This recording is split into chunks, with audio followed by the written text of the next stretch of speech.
I'm Lynn. I'm Amanda. And this is The Pursuit of Badassery, the podcast.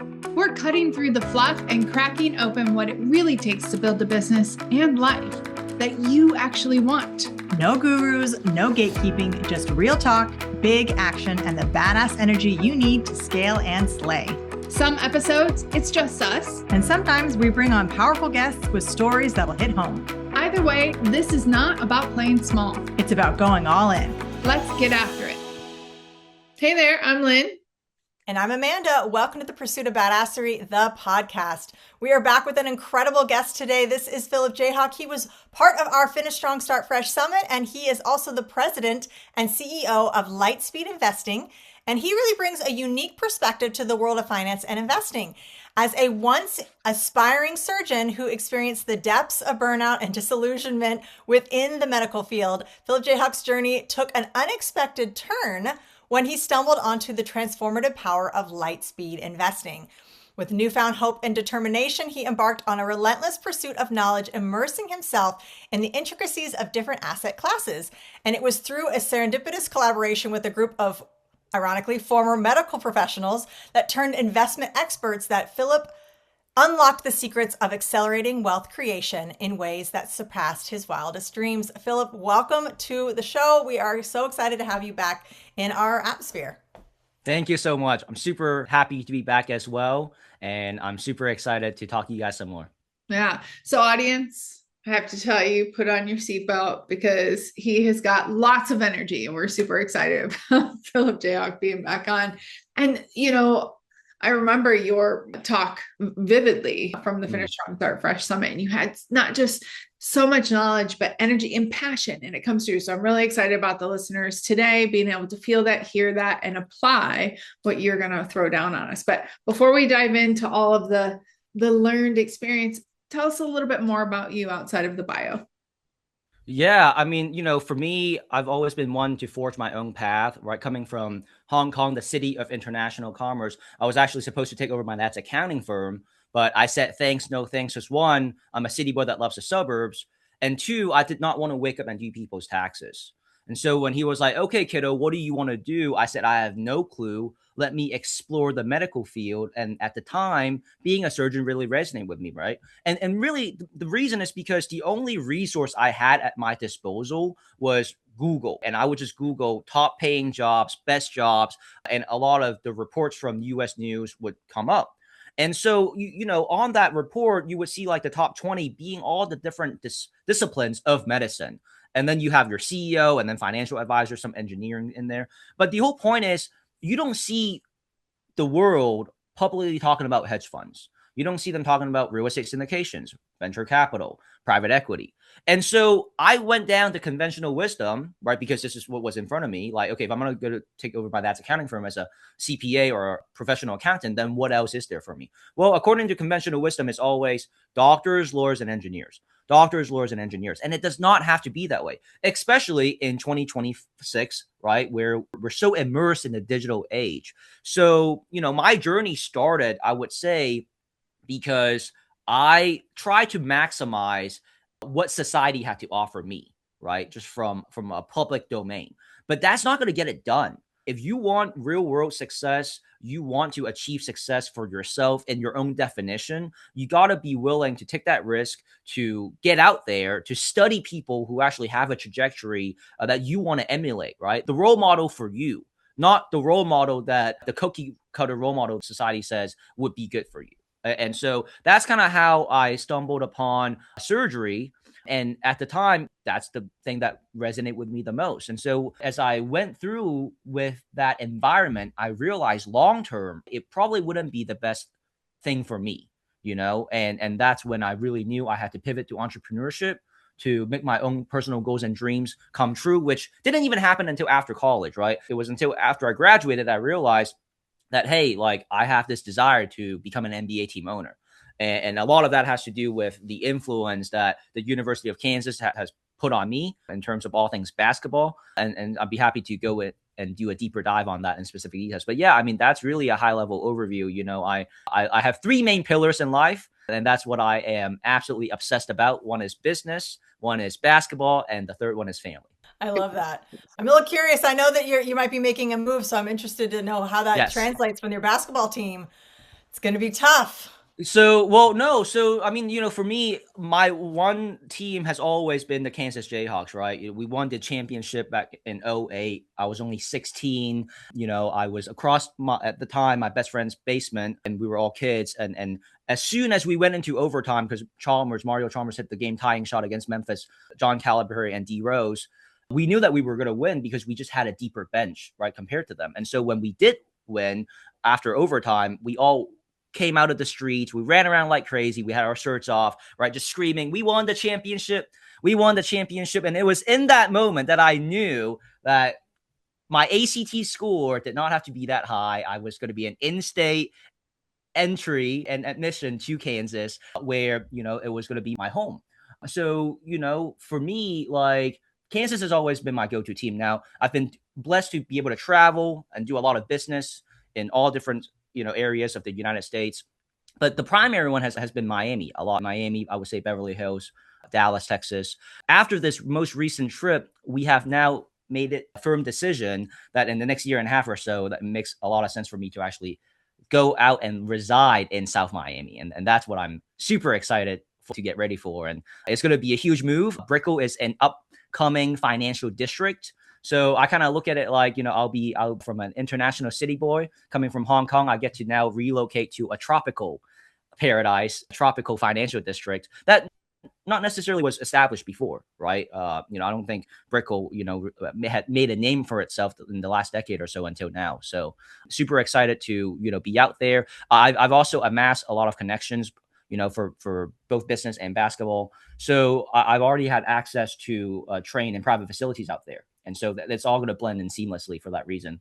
And if I need to, I also have access to the assistant coach on the Heat team, which is Karan Butler. So yeah, I mean, like, that was my main thing, right? Is to get access to the top level NBA skills trainers and the NBA circle in the world, right? Through business, through proper networking, through proper relationship building. Well, you talked a lot about that, and I know that that is something that you're super passionate about. It is your connections. Your connections, Yes. how you make them, how you nurture them, how do you utilize them, how do you extract and deposit back into them. So I really want you to talk about that, because that has been a huge part of your journey, and you've attributed so much of your success to that, the mentors Yeah. that you've had. Well, I would say, it's a combination of multiple wisdom, right, that I've embraced. And, these points range anywhere from, right, you are who you hang around. Definitely nurture over nature, because when you are put in an environment, right, and we're all monkeys, so we mimic behavior, right? When you put in an environment where there's a study, even if you hang around a high performer, your own performance is naturally going to go up by like 25%, because you're around a high performer. You see that they're hustling, it makes you want to, right, do more. So I've always taken that to heart. And that's kind of what I also applied, right, from business to basketball. In business, we always say, especially from the successful people, because that's all I've been studying, by the way, right? Like ever since I left medicine, is just success principles. So it's not only who you hang around, but what type of advice are you getting from them, and are they your role models, right, in terms of your trajectory. And so the main most important thing here is that no matter what vehicle of business we're in, right, we're all in the people business. And you have to recognize that no matter what, right? If you want to go fast, go alone. But if you want to go far, you need to have a team, right? And so, I took that same message from business, but I applied it to basketball because, basically my whole thing was after college, I realized, okay, if I have to own an NBA team just to put myself on the roster as my ultimate way of getting it done, and that's what I'm going to have to do. But in the meantime, right, it was really about creating wealth and utilizing that wealth to get access to the top level skills training that I can get my hands on, because there's always been a question mark for me, right? In the sense that, I've been a prodigy on the basketball court. I made the team in high school. I firmly believe that I could have easily walked on a KU if I wanted to, but I always sacrificed basketball. I always sacrificed basketball for my career. And it was, a pain point that I really wanted to get rid of, because after college, I was all like, oh, I got to be a grown up. I got to go be a surgeon. I actually stopped playing basketball for an entire year when I was studying the MCAT. And so, because of that, it left me a lot of question marks like, okay, how great can I actually be? you know? And when I realized that for medicine, right, it wasn't going to be the best path for me, then I was like, okay, well, let me go figure it out. Let me create that wealth and then I can get access. And so it's been 5 years in the making, but I finally was able to train with Kyrie Irving's trainer this last summer, like 6 months ago. It was an elite basketball boot camp, 8 hours a day, 30 hours total in terms of the entire week. And I came out of that boot camp getting the validation and confirmation that I do have what it takes to be a pro athlete, right? And it's just one of those things that for me, you know, is super fulfilling because I knew that if I was still on that medical route, there's no way I could be doing what I'm doing now to get those questions answered, right? So, you know, over the holidays, I really reflected like my live vision. And that's what they say, right? You want to be stubborn on the vision, but be flexible on the mechanics. So really my ultimate vision is to be able to own a team, do business out of that MBA office. And whenever I want to, whenever I please, I can go train and push myself with access to world-class resources because the facilities are just right there, right? But, you know, it all goes back to the people business, right? It all goes back to, well, how do you nurture connections and relationships so that you don't always have to get what you want directly, you can get it indirectly. And that's how I've been able to amass relationships with Gary Payton, who's a fellow Hall of Famer, right? He's known as the glove, the only glove, because he was the only point guard that won Defensive Player of the Year, which is unheard of in the league, right? And I also now have access to, like I said, Kyrie Irving's trainer alongside Caron Butler, who is the assistant coach on the Heat. And, you know, I would say really good trainers out there in Miami as well, access to private facilities in both the Midwest and out there. So yeah, I mean, it's a blessing, but these blessings don't come unless you're intentional about who you want to be. That self-awareness has to be there first. What trajectory you want to embark on, what the vision looks like. Because once you have those things in place, right, then you can go and try to match make the right role models, you know, because like that's what I did during my master's is I would hang around and I would binge watch Shark Tank so that I can indirectly be right there with Mark Cuban, right? Because he's a fellow NBA team owner.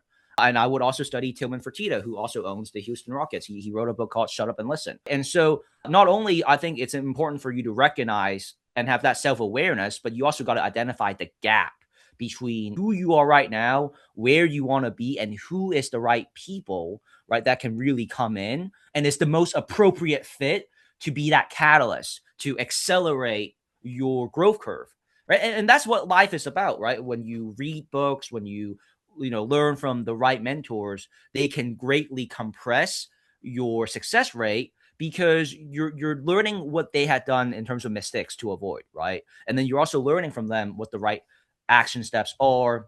And if you do it right, then guess what? You get access, and that's the most important thing, access to the right environments to continue to allow you to level up in the way that you want to. Not what society says, but the way that you dictate. And that's so important because society can tell you all sorts of things that you're supposed to be doing. They could tell you that you're supposed to still be a doctor because that's the most practical thing to be. But instead, you chose to make this shift, this pivot into private investment. And, if you had listened to society, where would you be It's now? so funny because like my family and they still ask like, hey, would you ever consider getting your degree or whatever? And I'm like, no, like I would not. Why would I? But it's just shows like, and that's also what I realized. Like there's such a gap in the sense of like during the time that my parents grew up, right? It was doctors, lawyers, and engineers. So they grew up with that. Then they have kids, and then that's the advice that they shove down your throat. And they're not now, right? Because my parents are in their like 70s and 80s. And so, and I'm the youngest of three. So what I realized was they're trying to give you advice on what they've experienced on their worldview like 50 years ago. And so you also got to have that know-how and awareness of like, hey, like what's working in today's world is not necessarily be the same world, right, from before. So that's why it's so important to put yourself out there to actually listen to the people who's out there doing it, right? Who's out there accomplishing things because, things change so rapidly now. I mean, even in today's environment, marketing used to be like, you got to learn and be on top of things because it would change every 6 months to a year. Now it's like marketing tools are popping up, AI tools are popping up, and you got to be on it because things are evolving like within the 3-month mark. And that's how that's how fast paced this world is now, right? In this digital era. You have to be in the game to play the game. If you're not in the game, you're you're dictating from the bench. That's So, right. That's yeah. right. Yeah. So, okay. So you spoke a lot about your journey, your trajectory, a lot about your beliefs, and also, the indirect connection to the individual. Yes. There's a certain relentlessness, I would say, that you Hmm. embody as well, that a lot of people don't. I want you to talk about that because it's like you see something, you're like, okay, I'm going to do it. And in entrepreneurship, a lot of people have a hard time bridging that gap. And so, because you've put yourself in front of some really successful individuals, and you spoke a lot about Right. Start Fresh Summit, and that would be Yeah. intimidating to a lot of people. So, what's Yes. your kind of way of doing I like, I love that question. And you're right. Like maybe for a lot of people, they're held back because there's a certain lack of confidence.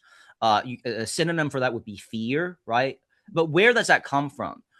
And that's why, as a success principle, like it's so important to work on yourself daily.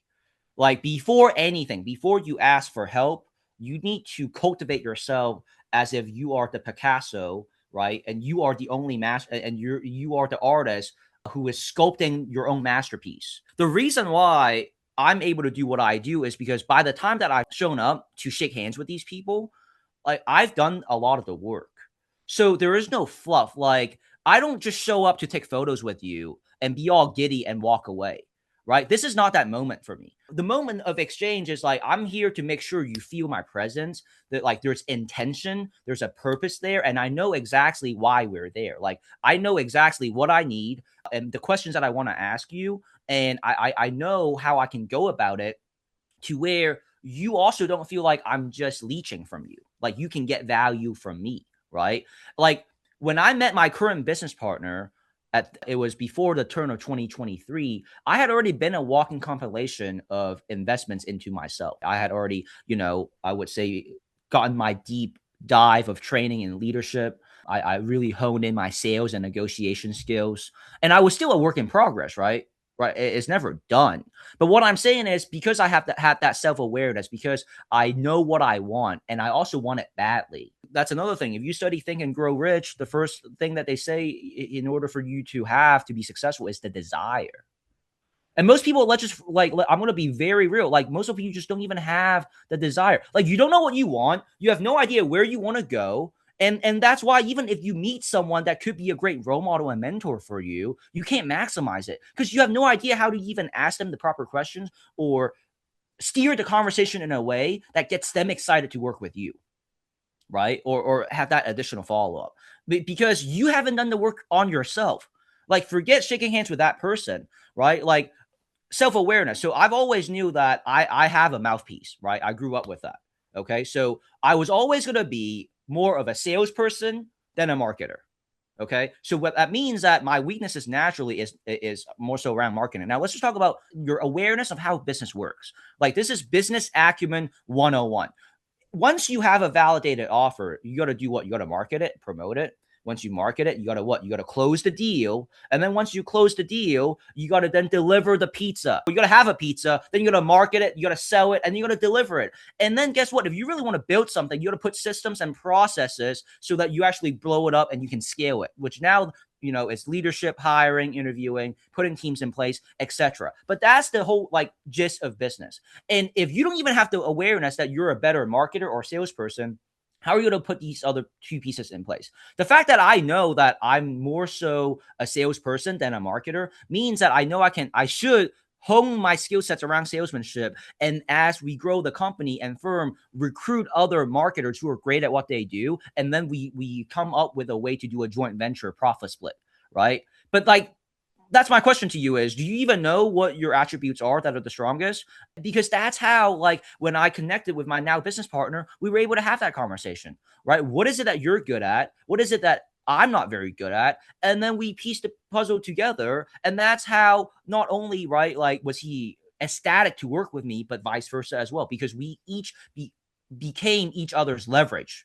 I'm at the point right now where I've worked very hard to be able to do this. I've always been a night owl. So I'm the most optimal and I bring the most amount of oomph and energy in the afternoons and evenings. And because of this fact and the fact that I now have business partners, I am non-existent in the mornings. You cannot get a hold of me via phone or whatever, because I'm not by my phone into the afternoons. But you know why that I can do that and still have the business run? It's because I have business partners who can handle the mornings, right? And that's leverage for you because you don't necessarily have to be around all the time. Now, if you're a solopreneur at the very beginning, then yes, and it's very hard. But again, right, what do we talk about? If you want to go fast, go alone. If you want to go far, go with a team. And in order for you to have the right team, you got to know what can you bring to the table, right? In either football or basketball 101, right? What is your role on the team? Each championship team, by the way, wins a championship because there's no ego, because every single player on the team knows who's the number 1, 2, and 3 option, right? And if you're going to be the role player, the glue guy, the people on that championship team knows and embrace that, and there's no jealousy, envy, or drama.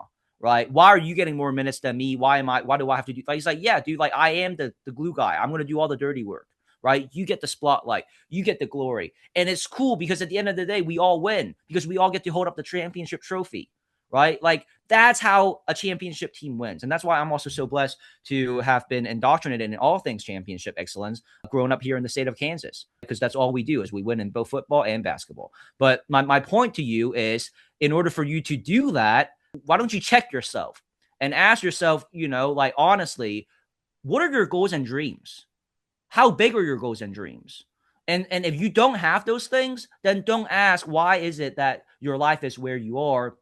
Because you don't want it bad enough. And the step before that is you don't even know what it is that you want, right? So self-awareness is where I start. There's so many parallels in business and in sports. We were both athletic growing up as well. I played basketball, so I love that you're a basketball person. Basketball was my sport, and I love all of the things that you can take from being in a sport and being an athlete into business. And we talk a lot about it because there are so many of those that are just learned in our fibers for those of us that were an athlete or into sport. So I love it. And the other thing too is like it's not about what you want, because you asked me, right? There is a certain relentlessness, right? It's what do you need? Please understand, when I talk about my NBA goals and dreams and me owning an NBA team, it is not a want. It is not a desire. It is a need, no different than when you wake up and you have to drink water, when you have to eat food and breathe air. That is the level that I operate at. That is that's like my NBA goals and dreams aren't even goals and dreams. They're like the standard of living. Do you understand? Like that is the level, right, of an intensity that you need to, quite frankly, operate at. Because also a lot of people underestimate the effort that's required to, right? Rome was never built in one day. So the bigger your goals and dreams are, you also have to have that reality hit you. Like, okay, realistically speaking, right, how am I going to accomplish this big feat of mine, right? And if you want to build an empire or something similar to Rome, then you got to know, there's going to be a lot of setbacks. There's a lot of failures. There's going to be a lot of challenges. There's going to be a lot of great days. And there's going to be a lot of bad days. But how are you going to take it? And that's another thing that I want to say is, like, you gotta be willing to convert that want into a need. And that's how you would go about it, in a really hungry way. Yeah. I mean, I'm loving this. And I have to say, especially in today's climate where everybody's an entrepreneur but doesn't want to do the work, like the generalization, right? And so I've been an entrepreneur my whole life, and not saying that it didn't happen before, but you have more of it now because everybody wants, but they get into it and thinking it's easy. And you've actually, because you're a little younger than us, and I love like how you've coupled not just and I'm not saying it's even a generational thing. I'm saying in today's world, there are people in our generation, your generation, and generations in between that just want it, but they're not making it that need, which I love that distinction. Yes. I've never heard somebody like make it your need. So that way it's not an option. Like this is the way that it is. But also you putting in the work, like you doing the research, you going to the table to say, listen, this is what I want, but this is also what I can give. It's not just take. There's so many little nuggets of your own personal success principles. I have to ask, when are you writing a book, Philip? When am I writing? Wow, that's a great question. It is coming. I've actually been propositioned to do that. I think it would be great. Especially with both Entrepreneur and Forbes, actually. Yeah, I do have something planned with coming up. Not, I don't want to review the date, but I told them, I said, look, I'm still a baby CEO right now. I'm blessed to be one. But I was like, I think there would be more oomph to it when I can say I've actually been CEO for at least 5 years. So, we're planning on at least, getting the drafts out the way, but really publishing it's not going to happen until after 5 years of having been president CEO at this firm. I personally feel like I don't deserve it yet. And that's, by the way, another philosophy of mine. Like my whole journey, and this is why I love my basketball journey, because you can say I was so intentional about my growth that I made myself, right, from a non-hooper to a professional hooper. Right. And so you're going to see, like, these are rewards, right? These are, and so what I mean by that is there's a non-tatted version of me. And then these are what I call my basement level tattoos. But I did not get them until I felt like I deserved them. And so even before the tattoos, right, with that version of me, there were certain things that I would only reward myself with until I reached a certain level. Like I didn't get my hooper gear, like certain basketball backpacks and shoes and whatever, right, and equipment until I felt like, okay, I'm at this level now, so I deserve it, right? And so it's like, how hard are you on yourself, right? That you're like, okay, well, I appreciate whatever compliments and sentiments that people are throwing my way, but realistically, like, am I good enough? Do I deserve it? And I think also a lot of people are delusional in that sense, right?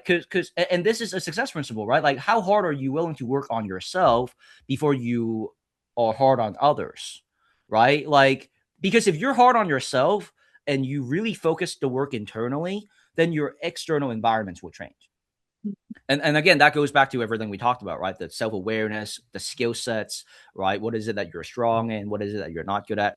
And by the way, like one of the key skill set that I cultivated is what? Networking. Like networking is an art, right? You have to be able to, in a room full of 100, 500, 1,000 people, be able to confidently go up to someone, shake their hand, right? Engage with them in 5 to 20 minutes, get their contact info, and actually have something follow through from that interaction. Like that is not just a skill, but an art, right? And that's something that, it's a very important skill set to cultivate and to have as well, right? But I mean, I just really wanted to emphasize that point of, do you deserve it? Right? Like, are you rewarding yourself before you're actually fit for that reward? Or are you just kind of floating in the air and you're saying, hey, like, I think, even though I'm a level 1 in skill sets, I think I deserve, the rewards that come with level 100. It's refreshing. No participation trophies here. Yeah, that's right. Make that's that right. shit happen. So. For sure. So we have so much information from just this podcast alone. What are some things that you want to leave the audience with, that if you could leave one last thing for the audience to hear, what would it be? I mean, there's a lot. I've studied a lot of success principles, but I would definitely say, like, the most important one out of all of them that we just talked about is, and there's different levels to it, right? But like, you really gotta put yourself and your self-awareness in check, because once you have that self-awareness, like, for example, if I didn't want to own an NBA team, what else would I want to do? Okay, well, is it soccer? Then now I'm talking about owning a soccer stadium, right? Like, just even a small change in sports changes the trajectory of who I am going to have conversations with and where I would go. I probably wouldn't be in America if I wanted to own a soccer team. I probably would be in Europe, because that's where the real players are, right? Real Madrid, Barcelona, Liverpool, blah, blah, blah, right? So I would say it all goes back down to self-awareness, and then and converting your wants into a need, right? Like, and really asking yourself, are you just saying that you want it, or do you really need it? And also, where does it come from? You know what I mean? Like that motivation, where is it coming from? Because here's the thing, like, motivation will wane, because you're going to have days where you can be impacted by mood. And so if you have a purpose that's aligned with your passions, it is very hard to give up. Like passion is the best remedy against giving up, because passion is the thing that no matter what kind of day you're having, you're still going to want to push through, Because you're passionate about it, right? And you're having fun while you're doing it. So I would honestly say, like, figure out what you got to do to like cover the bills. But then, like, once you have that figured out, you really want to figure out the best overlap in terms of your skill sets and what you're passionate about. And that will really allow you to live the life of being in paradise every day. As an executive, I tell my team members this all the time. I work part-time, full-time, and overtime every single day. But at the same time, I do not work at all.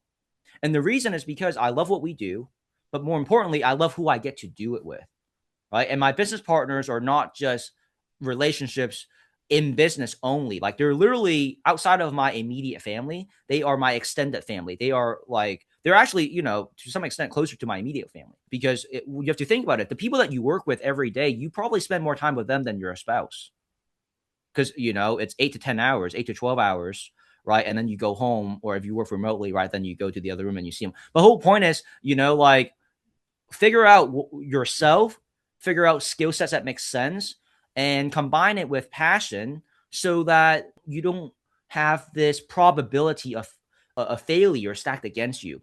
You're always trying to stack the odds of success in your favor, right?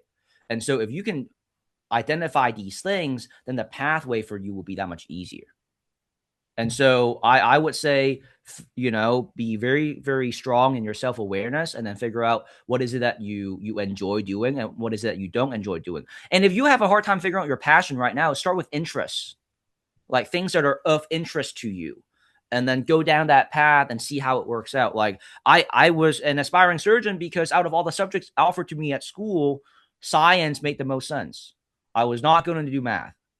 I was not going to do accounting, right? I was like going to stay away from all the numbers. No engineering, no finance degree, right? Biology, yes. Neurobiology, molecular biosciences because of the visuals, and then East Asian languages and culture because, you know, it would be good for me to take a break from all that science to also have an excuse to learn about my roots, and also, you know, read a lot and work on that right side of the brain, right, to enhance my creativity and keep that afloat.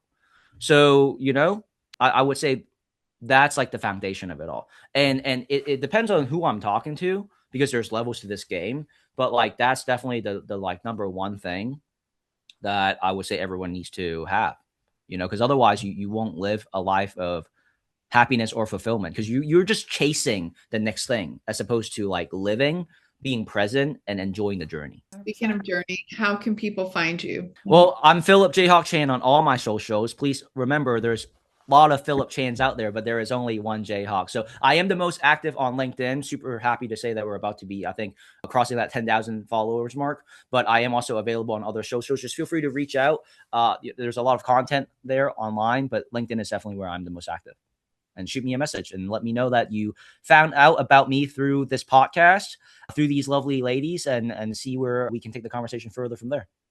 Yeah. And do you have anything exciting coming up with work, with your business? Yes, I am going to be flying out to Boca Raton at the end of February. There's a private event around luxury assets as well as advanced wealth transfer. So I'm super excited to go out there in person, because this is also one of my mentors that I had amassed over those years, right, when I was developing myself. And I actually will be finally having that opportunity to meet them in person as well. So I've actually been able to do that with a lot of the main mentors.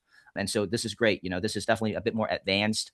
I just didn't want to be the guy, you know, who jumped ahead too early. I felt like, you know, I needed more substance and depth before I really entangled myself with all things luxury assets and the advanced wealth stuff. So now we're here. Exciting. That's exciting. Yes. And of course, all of Philip Jayhawk's information will be in our show notes. So if you have questions or want to reach out on LinkedIn, it will be in our show notes. So go ahead and scroll down a little bit until you find it. Absolutely. Philip Jayhawk, thanks again for being on our podcast. We always love having you around. You bring so much energy. Like, I feel so energized. This is a great way, because it's morning for me. It's a great way to start. Oh, yeah? Like a cup of coffee. I was just going to say, it's my blessing to be a cup of coffee for both of you, or 2 cups of coffee in this case. Well, Amanda's still in your time zone, roughly. So, but I could use a cup of coffee. Oh, yeah? I'll drink coffee all day long, so I'm happy for it. Absolutely. Awesome. Absolutely. Please make sure that you're following Philip Jayhawk. He has got some great content, lots of different things, lots of nuggets all the time, full of energy. Go ahead and drop him a message of what you took away and maybe what's one of your favorite success principles. I think we all have them, even if we don't know what they are, especially those who have created great success. And so go ahead and share it with him. Yeah. Thank you again for being on the show. And until next time, get after it. Thanks for tuning in. But remember, listening is not doing. Take what you heard today and move. Share the episode, leave us a review, and tag us when you take action. Head over to thepursuitofbadassery.com and see how we're helping entrepreneurs get results without the fluff. Until next time, let's get after it.